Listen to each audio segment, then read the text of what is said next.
semua, jadi di video kali ini kita akan membahas tentang dampak budaya populer seperti Korean Wave dan juga anime terhadap identitas remaja di Indonesia dan kebijakan pertukaran budaya oleh pemerintah. Perlu teman-teman ketahui terlebih dahulu bahwa dua fandom tersebut cukup mempengaruhi cara banyak remaja untuk membentuk identitas seperti gaya bersosial, berpakaian, gaya bahasa, dan juga hingga hobi mereka sendiri. Karena akses itu dapat sangat mudah melalui internet dan juga media sosial yang sampai saat ini banyak banget Gen Z menggunakan seperti gadget mereka untuk hal-hal tersebut. Partisipasi dalam fandom juga mengubah pola kerjasama dan juga pola pikir mereka melalui komunitas online dan juga komunitas offline. Namun, pengaruh budaya tersebut terkadang berbenturan dengan nilai-nilai keluarga ataupun nilai-nilai yang ada di budaya di Indonesia sendiri, sehingga diperlukan pendekatan yang baik melalui lingkungan sekolah, lingkungan di rumah, dan juga kebijakan pemerintah untuk memaksimalkan manfaatnya bagi kreativitas dan ekonomi kreatif tanpa mengikis nilai budaya yang ada di Indonesia. Nah, video kali ini banyak sekali talent-talent dari kami membahas tentang hal tersebut, dan bahkan mereka memberikan saran ataupun edukasi buat teman-teman di luar sana agar tetap dapat menjaga kearifan budaya lokal yang ada di Indonesia. Sehingga mungkin teman-teman boleh banget langsung saksikan video di setelah ini. K-Wave dan anime mempengaruhi identitas remaja melalui 3 komponen budaya politik menurut Gabriela Almond. Yang pertama adalah kognitif atau pengetahuan, yang kedua adalah afektif atau perasaan, dan yang ketiga adalah evaluatif atau penilaian. Remaja cenderung lebih mengenal dan mengagumi budaya Korea atau Jepang dibanding budaya nasional mereka, sehingga identitas nasional dapat luntur jika tidak disaring. Almond membagi budaya politik menjadi 3 tipe, yaitu parokial atau kurang pengetahuan, kaula atau subjektif atau pasif, dan partisipan atau aktif.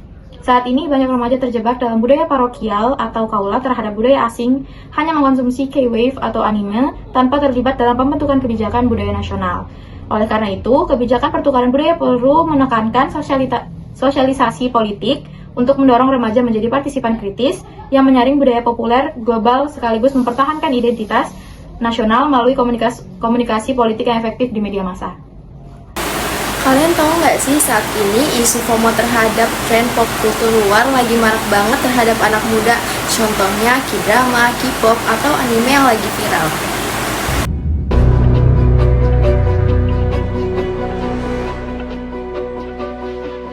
Dominasi budaya Korea di dunia termasuk Indonesia digemari generasi muda. Saat ini isu Korean Wave dan anime sering terjadi. Kali ini aku bersama Fauzan mau sedikit berdiskusi tentang isu Korean Wave dan anime. Ya, saya sangat tertarik mengikutinya karena pernah melihat fans K-pop melakukan banyak kegiatan positif di Indonesia dan kompak untuk menggalang dana untuk korban bencana, menanam ribuan pohon dan memviralkan isu HAM. Mereka juga memanfaatkan tren luar negeri untuk aksi nyata seperti mengadakan nobar amal dengan tiket berupa botol plastik untuk didaur ulang serta membuat konten edukasi lingkungan dengan format video yang viral di TikTok. Sekolah dan pemerintah sebaiknya memberikan edukasi literasi media, memperkenalkan budaya lokal, serta mengajak generasi muda mengambil sisi positif dari K-Wave dan anime tanpa melupakan identitas budaya Indonesia. Dengan begitu, budaya luar dapat memberi manfaat tanpa merusak nilai lokal. Buat aku sendiri yang kapasitasnya cuma sekedar penikmat di sela-sela padatnya tugas dan cuman nonton atau dengerin hal-hal kayak gitu pas lagi gabut, pengaruhnya tuh sama sekali nggak bikin krisis identitas atau mengubah kepribadianku. Paling cuman sebatas ngasih ide-ide baru biar rutinitas harian gak ngebosanin. Mulai dari dapat referensi outfit kuliah, ketularan beberapa kosakata receh yang refleks keluar pas lagi ngobrol santai. Punya playlist lagu baru yang ampuh banget buat nemenin begadang, sampai hobi baru buat kulineran Korean street food, malam-malam pelampiasan stres habis ngerjain tugas. Jadi benar menurut saya, jika kita mengikuti suatu fandom K-pop atau anime, itu bisa mengubah cara pandang kita tentunya.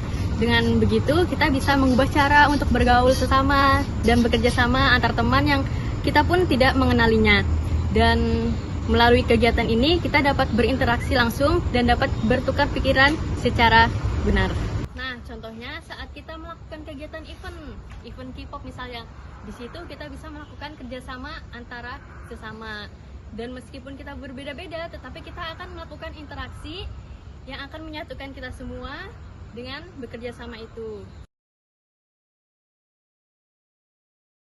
Halo, aku Safira Nabila Adzani, aku dari program studi ilmu pemerintahan angkatan 2024. Kalau ditanya pernah atau enggak, tentu aja aku pernah, apalagi sebagai penonton drama Korea dan juga anime dari Jepang. Tentu aja aku pernah ngerasain hal itu gitu, apalagi dari keluarga dan juga teman-teman kenalan yang biasanya suka nanya, ngapain sih nonton-nonton kayak gitu, buang-buang waktu aja gitu. Terus cara aku nanggepinnya sebenarnya tinggal bilang aja, sebenarnya dari satu film atau drama itu tentu aja ada pesan atau amanatnya sendiri di dalam situ. Misalnya aja drama Korea yang cerita backingannya itu tentang keluarga, kita jadi tahu perspektif dari orang tua ataupun saudara-saudara yang akhirnya ngebuka perspektif penontonnya. Terus juga aku tinggal ngajakin teman-teman atau keluarga aku tadi buat nonton bareng biar mereka paham ya apa yang sebenarnya aku maksud. Untuk edukasi dan sarannya, diskusi hari ini tuh menunjukkan bahwa K-Wave dan anime itu memiliki dampak positif maupun negatif. Oleh karena itu, diperlukan sikap bijak dalam menikmati dan menyikapi budaya populer agar manfaatnya lebih besar daripada resikonya.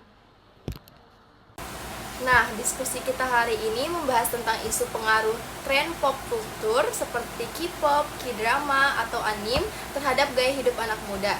Di mana kesimpulannya adalah sah-sah saja menjadikan hal tersebut sebagai hiburan di sela kuliah, asalkan kita tetap bijak memfilter dampaknya agar hanya mengambil sisi positifnya, seperti varian fashion atau hobi tanpa kehilangan identitas diri. Dan yang terpenting, jangan sampai keseringan main media sosial karena kita gampang kemakan hoax atau ikut-ikutan tren yang belum jelas kebenarannya. Oke, sebenarnya kalau misalnya kita lihat, kita kan nggak bisa emang jauh-jauh dari kultur Korea dan Jepang gitu kan. Jadi pastinya mereka bakal masuk ke kita gitu. Tapi nggak bisa dipungkiri juga kalau kita harus selalu ngikutin budaya mereka, karena kita juga Indonesia punya budaya kita sendiri dan kita sebagai generasi muda tentu aja masih harus melestarikan gitu. Jadi nggak masalah kalau misalnya teman-teman suka nonton drakor atau suka K-pop, tapi tetap jangan lupa sama budaya kita di Indonesia gitu. Bener banget nih saran dari Kak Safira. Mungkin teman-teman Gen Z di luar sana nggak apa-apa banget nih untuk selalu keep up dengan tren-tren yang ada di Indonesia dan ataupun di macam negara, tapi tetap harus menjaga nilai nasionalismenya.